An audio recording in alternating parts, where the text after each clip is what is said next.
Elle est le centre de gravité de la démocratie. Quand la classe moyenne va, tout va. Mais justement, comment va-t-elle en France? Bonjour Maurice Lévy.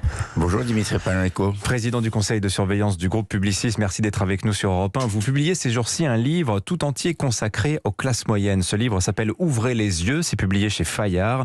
Et c'est le produit, cet ouvrage, du suivi pendant près de 15 ans d'un panel de personnes issues de la classe moyenne. Alors vous êtes parti d'une base salariale, on va dire, hein. C'est-à-dire les gens qui gagnent entre 1500 et 3000 euros par mois pour les célibataires. Oui, on a pensé que c'était le cœur de la société et qu'il fallait s'intéresser à eux. Et nous avons été quasiment les seuls à les suivre de manière aussi continue. Alors évidemment, quand vous dites panel, il ne faut pas entendre par là qu'il s'agit des mêmes. Ce sont des panels qui ont toujours été différents, constitués en fonction du moment et des questions. Alors, il ressort en fait des questions que vous leur avez posées et surtout des réponses qu'ils vous ont apportées, des choses qui sont déjà documentées par ailleurs. Un malaise généralisé, pour pas dire un sentiment de déclassement, d'inquiétude de ces classes moyennes pour l'avenir. Et ça s'illustre notamment d'ailleurs dans le débat qu'on a depuis des mois, cette obsession autour du pouvoir d'achat, Maurice Lévy. Alors ça va bien au-delà du pouvoir d'achat. C'est un sentiment de déclassement qui a été perçu dès la fin des années 90 avec des signaux faibles et qui s'est accentué avec en plus cette idée lancinante et inquiétante qui est cette rupture du progrès de la vie de ces familles qui, pendant 2 siècles, ont eu une progression du pouvoir d'achat, une progression de l'éducation, ont réussi, grâce à la méritocratie à la française, à s'élever dans la société, et qui, tout d'un coup, ont l'impression que leurs enfants vont vivre moins bien qu'eux. Mais qu'est-ce qui s'est passé, Maurice Lévy? Il s'est passé plusieurs choses. D'abord, il y a ces crises sur le chômage qui ont marqué de manière régulière ces familles et qui ont provoqué une espèce de décroissance de leurs revenus. Vous parlez de culture de la déflation dans votre livre. Qu'est-ce que ça veut dire? Ça veut dire que pour eux, et ça c'est quelque chose d'assez brutal, et ça a été bien exprimé par une famille qui a dit « Pour nous, ne plus perdre, c'est déjà gagné ». C'était effrayant.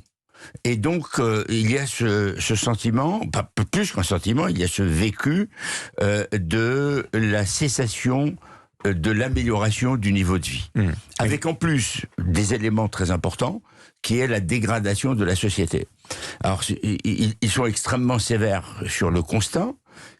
Ils considèrent, j'ai entendu donc, les déclarations sur l'école, considèrent que l'école ne remplit plus son rôle d'éduquer, d'élever, de former les gens, que les hôpitaux ne remplissent plus leur rôle de soigner, et on l'a vu d'ailleurs avec la pandémie, et ça a été assez brutal.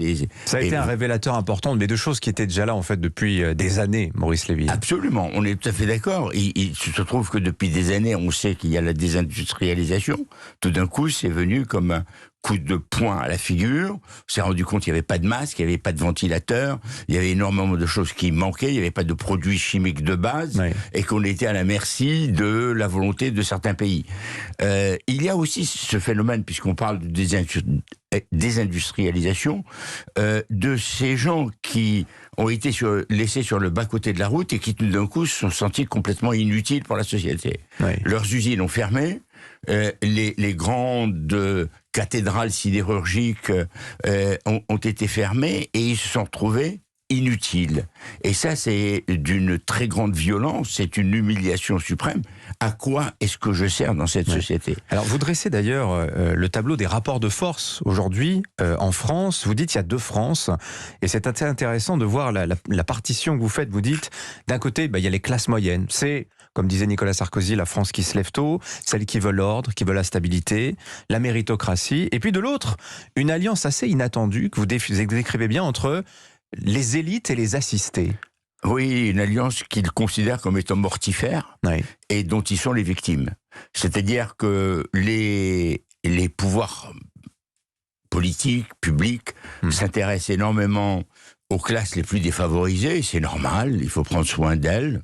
C'est sur elle que se concentre la redistribution. C'est sur elle que se concentre la redistribution. Ce sont les plus fragiles. Il faut donc en prendre soin, veiller à essayer de les sortir de leur situation.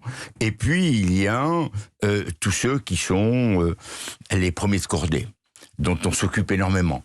Et au milieu, il y a cette masse considérable, qui est la majorité silencieuse, oui. et qui souffre. C'est 40%, et qui d'ailleurs... 40%, 50% de la population. Absolument. Hein. Et qui d'ailleurs se révolte. Et qui prévoit la révolte. Et d'ailleurs, ce qui est très intéressant, c'est que ils ont prévu depuis quelques années déjà qu'il allait y avoir un mouvement social de très grande importance. Ça s'est traduit par les Gilets jaunes. Ils n'imaginaient pas que ça allait être les Gilets jaunes, mais c'était quelque chose qu'ils ont bien perçu en disant « ça ne peut plus durer, ça va péter ». La rumeur insistante de guerre civile, dont on entend parler, alors dont on ne veut pas, mais qui malheureusement, ça fait partie du bruit de l'époque. Oui, et ils considèrent qu'il faut que quelque chose de cette nature se passe, et ils sont très inquiets pour l'avenir. Alors le tableau est assez sombre, malgré tout, de cet ouvrage. Est-ce qu'il y a une lumière quand même, Maurice Lévy ? Il y a plusieurs lueurs. Il y a d'abord une première, c'est que quand vous lisez toutes ces études et que vous faites le film, c'est ça qui est intéressant, c'est que ça n'a pas été une photographie, mais c'est le film depuis une quinzaine d'années. Qu'est-ce que vous constatez ? Il n'y a pas de racisme. C'est très intéressant. Personne ne s'élève contre l'arabe, le black, pas du tout. Et il y a, au contraire, une certaine célébration de la diversité. Et pourtant, vous voyez bien le thème de l'immigration qui est quand même assez prégnant. Le thème de l'immigration apparaît dans la campagne présidentielle. Il apparaît dans la campagne présidentielle et dans les extrêmes.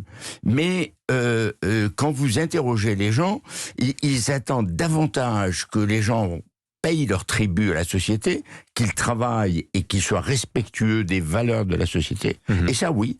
Et ils sont assez exigeants là-dessus, mais il n'y a pas le rejet de l'autre. RSA contre travail, oui. Charter, non.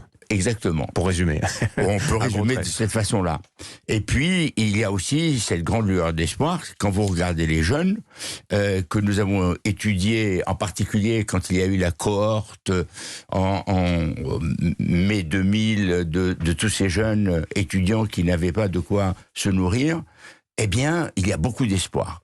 Avec quand même quelque chose d'un peu triste, mais c'est cette valeur qu'ils mettent en avant, travail, famille, maison. Je veux dire, ça rappelle un triptyque on a compris, qu'on préférerait oublier, mais ils ont des rêves relativement modestes et ils sont très attachés à leur pays, à la fierté qu'ils ont d'être français. Et ça, c'est très intéressant. Merci beaucoup Maurice Lévy. Merci à vous. C'est à lire dans Ouvrez les yeux, c'est paru chez Fayard et donc c'est vous l'auteur Maurice Lévy. Merci d'être venu ce matin sur Europe 1. Bonne journée à vous. Merci et bonne journée. 8h51.